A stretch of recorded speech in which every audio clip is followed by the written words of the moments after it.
देख दर्शन किया होगा। श्री रामचंद्र दास जी परमहंस जी दिगंबर अखाड़ा के श्री महंत, राम जन्मभूमि मुक्ति न्यास के अध्यक्ष भी रहे और बड़े प्रखर वक्ता थे। वो पहाड़ी बाबा महाराज को अपना बड़ा गुरु भाई मानते थे और 3 बार लौटकर साष्टांग प्रणाम करते थे। कहते थे एक ही जगह ऐसी है जहां परमहंस 3 बार साष्टांग वंदन करता है। तो महाराज जी के संबंध से हमारे ऊपर भी स्नेह रखते थे। तो जब महाराज जी के पास जाते तो कहते, नरसिंह भगवान प्रहलाद मिल गया। महाराज जी को कहते नरसिंह भगवान, हमारे लिए कहते नरसिंह भगवान को प्रहलाद मिल गया। महाराज जी मुस्कुरा जाते। अब कहते थे महाराज जी पहाड़ी बाबा साधुओं से कहते थे, मेरी टोका टाकी 1 साल सहन कर ले तो टकसाल के संबंध में कैसे उठना बैठना चाहिए, कैसे पाना चाहिए, जलपात्र कहाँ रखना चाहिए, कैसे हाथ धोना चाहिए, कैसे आचमन कैसे खुला करना चाहिए, यदि 1 वर्ष मेरी टोका टाकी सहन कोई कर ले तो पूरे षड्भेश में पूरी धरती पर घूम करावे, रहनी के बारे में कोई उंगली नहीं उठा सकता। ऐसे थे महात्मा थे। पूज्य गुरुदेव भक्तमाली जी का भक्तमाल से संबंध कैसे हुआ, यह भी एक विषय है। महाराज जी तो काशी पढ़ते थे और काशी अध्ययन संपन्न होने के अनंतर वैराग्य हुआ तो विंध्याचल आए। 8-9 महीने विंध्याचल रहे। विंध्याचल से चित्रकूट आए, चित्रकूट में रहे। चित्रकूट 7-8 महीने चित्रकूट रहे। चित्रकूट से ओरछा आए और फिर ब्रज में आ गए।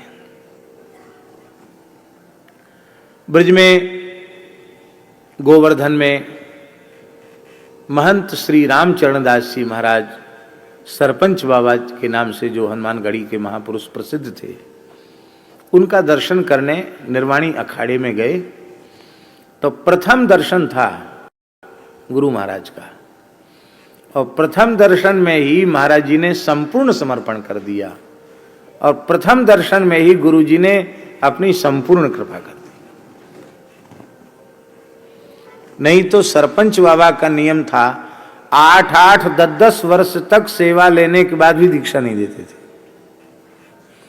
और दीक्षा देते तो सालिग्राम जी तुलसी हाथ में लेकर शपथ लेवाते कि मरते मर जाना पर घर से संबंध नहीं रखना, घर नहीं जाना। दुनिया भर की प्रतिज्ञा कराते थे। महाराज जी से कुछ नहीं कराया, कुछ नहीं। दूसरे दिन दीक्षा दे दी। बोले हम तो तुमको बहुत दिनों से खोज रहे थे, अच्छा हुआ आ गए।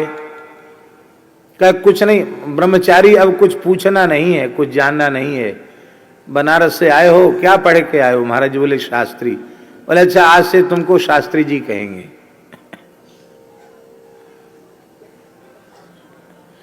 फिर हनुमानगढ़ी ले गए, हनुमान जी का पुजारी बना दिए।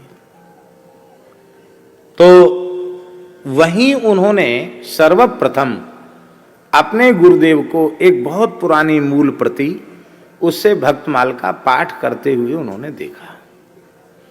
तो एक दिन महाराज जी ने देखा कि गुरुजी कुछ उदास हैं। बोला गुरुजी आप उदास क्यों हैं?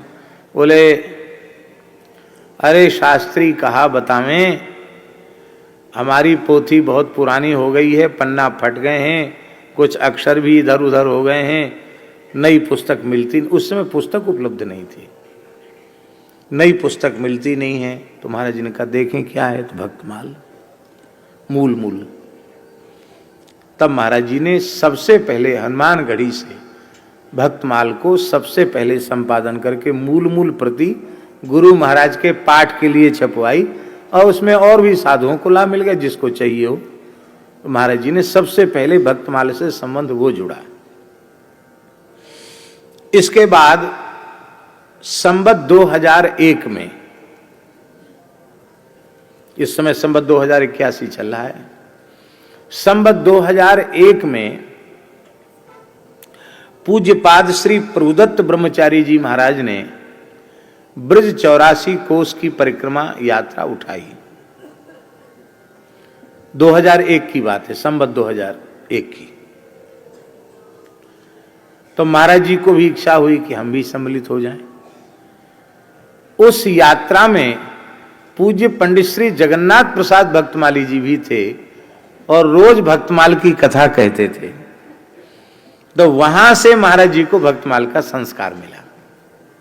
पंडित जी की कथा माने आज 81 वर्ष पुरानी बात होगी, 80 वर्ष पुरानी बात होगी। उस समय महाराज जी को भक्तमाल का संस्कार पड़ा, तब रुचि उत्पन्न हुई। रुचि उत्पन्न हुई कथा सुन करके, तो रूपकला जी का जो टीका थी उसको देखा, तो बहुत अति संक्षिप्त टीका थी। बाद में फिर संतों के आग्रह से महाराज जी ने सबसे पहले टिप्पणी लिखी।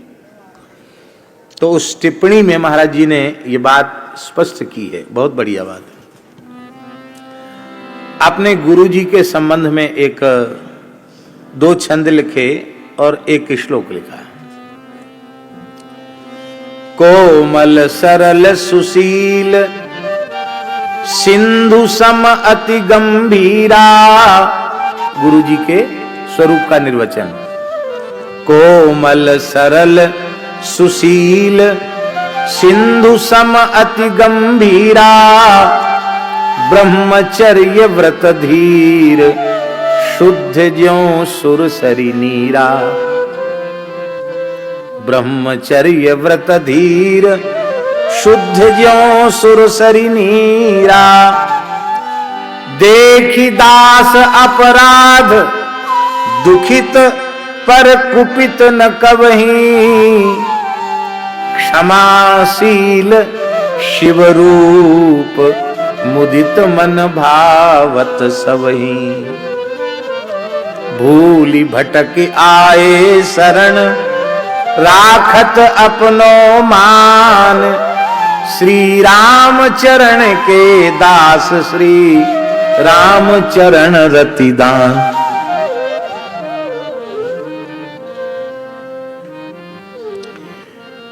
7 फीट का शरीर था, 6.5 फीट नहीं, 7 फीट का, और 114 साल की उम्र में पधारे। उस समय उनके शरीर का भार 2.25 क्विंटल था।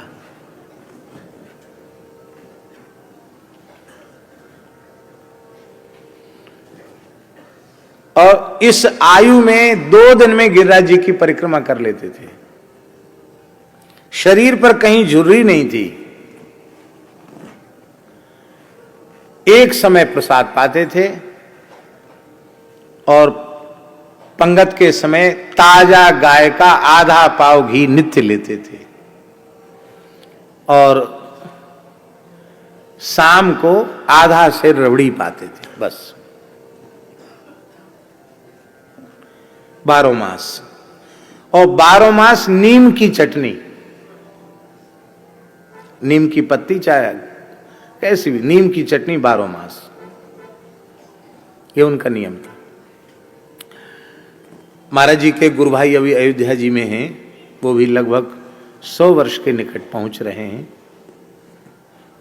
श्री करुणाधान वाले महाराज जी वो सेवा में थे, तो शाम को बैठ जाते और महाराज रबड़ी पाते, हनुमान जी को भोग लग के आती। तो ए बच्चा क्यों बैठा है?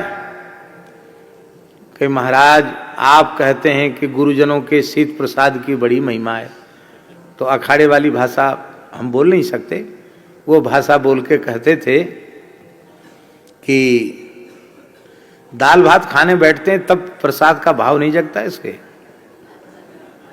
जब रबड़ी खाने बैठते हैं तभी प्रसाद लेने की भावना जागृत होती है। नजर डाल दिया, पचेगी नहीं हमको, थोड़ी मोड़ी नीचे 150 ग्राम रह जाती, वो दे देते। ऐसे महापुरुष थे।